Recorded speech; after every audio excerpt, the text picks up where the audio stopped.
Nama saya Suyono. Saya selaku pengrajin wayang kulit Tata Sungging yang ada di Kampung Pucung, Kelurahan Mukirsari, Kapanewon, Imogiri, Kabupaten Bantul.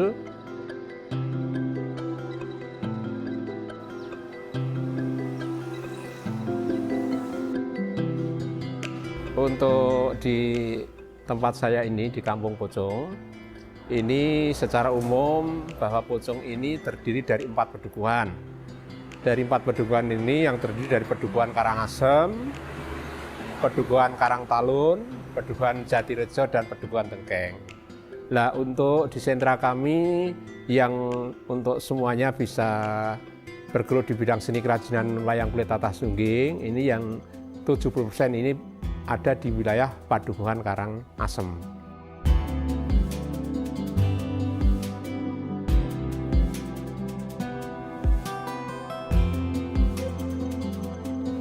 Terkait dengan sejarah, ini diawali dari beliau namanya Mbah Glemboh. Mbah Glemboh ini merupakan salah satu waktu dulu itu menjadi abdi dalam di Keraton Ngayogyakarta Hadiningrat pada HB yang ke-7.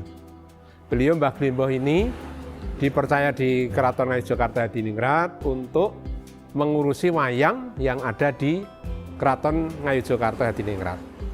Dari situlah si Mbah Glemboh punya rasa tertarik karena setiap hari menggeluti ngurusi wayang di keraton, sehingga beliau izin kepada Ngerso Dalem HB yang ke-7 waktu itu untuk belajar membuat wayang. Nah, pada waktu itu Mbah Glemboh diperizinkan sampai di rumah, itu Mbah Glemboh ini belajar membuat wayang, dan dalam proses pembelajaran itu disaksikan teman-teman atau tetangga kanan kiri, itu namanya Mbah Karyo, Mbah Karso, Mbah Cermo, sama Mbah Kromo.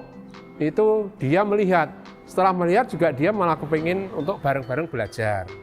Singkatnya cerita, dari perjuangan Mbah Glemboh dari tokoh di kampung saya ini, dan kebetulan dia menjadi dongkol atau lurah, itu lama-kelamaan untuk bisa berkembang. Dan saat ini bisa di Kampung Karangasem Pucung ini semua adalah pengrajin Tata Sungging wayang kulit. Gitu.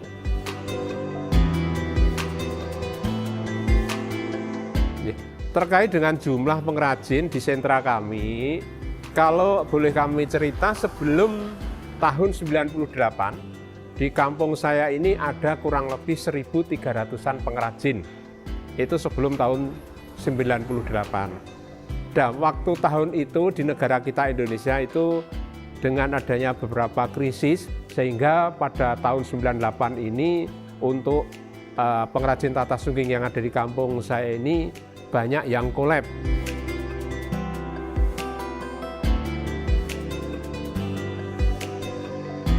Saat ini itu tinggal kurang lebih itu sekitar 300-an pengrajin.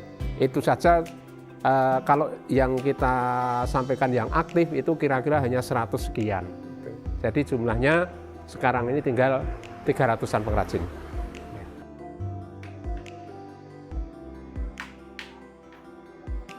Terkait dengan volume produksi untuk saat ini, jadi kita menyesuaikan omset pesanan ya. Jadi kalau memang ada pesanan, karena mohon maaf pesanan itu setiap anunya tidak bisa aktif ya, karena memang kadang-kadang bulan ini penuh pesanan, bulan berikutnya kurang, seperti itu. Jadi kalau kita ambil jumlah kota kita berproduksi, kira-kira 1 bulan ini dari ukuran kecil, sedang sampai besar bisa sekitar 5.000 pieces.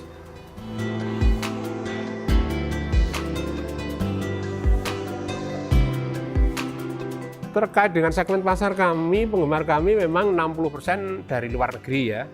60% yang daya minatnya wayang ini dari luar negeri, diantaranya dari Jepang, kemudian dari Perancis, kemudian Australia, kemudian dari Malaysia, dan masih negara-negara lain yang untuk senang dengan wayang kulit. Jadi untuk yang pemasaran kami, segmen pasar kami yang ada di dalam negeri, utamanya ada di Jakarta, kemudian ada di Batam, Medan, kemudian di Bali, Bandung, kemudian Jogja itu sendiri.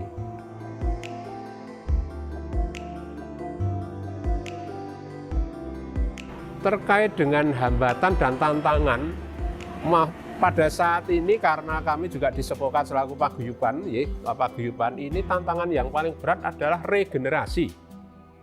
Regenerasi yang lama-kelamaan itu memang kurang dan berkurang terus. Itu yang hambatan yang menurut saya sangat berat dan sangat memprihatinkan.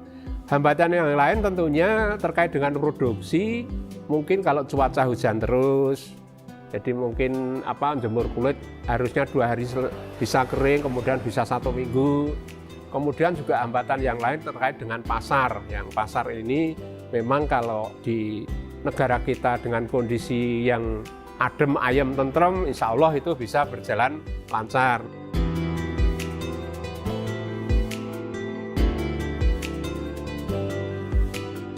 Terkait dengan inovasi, memang saya di sini memang ikon kami adalah wayang kulit ya, wayang kulit. Namun di dalamnya karena memang kita harus mengikuti pangsa pasar yang bisa diterima dan dipahami dengan konsumen, kami juga tidak hanya wayang saja. Saya membuat ada kaligrafi, kemudian ada kap lampu, kemudian ada pembatas buku, ada kipas, kemudian ada aneka-aneka souvenir yang terbuat dari kulit. Jadi memang kita untuk inovasi-inovasi kami, insya Allah kalau bisa juga setiap tahun harus kita mengembangkan desain inovasi, namun itu di luar dari pakem. Nah, perlu diketahui bahwa wayang ini memang ada pegangan yang harus kita lestarikan adalah pakem. Pakem memang harus kita jaga, namun di luar pakem itu memang kita menyesuaikan dengan konsumen yang disenangi seperti itu.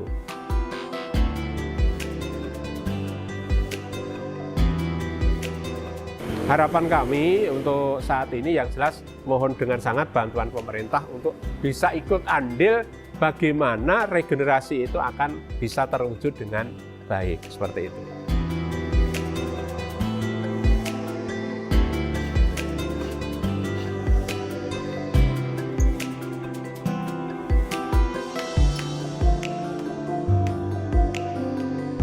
Wayang kulit menatah rasa, menyungging asa.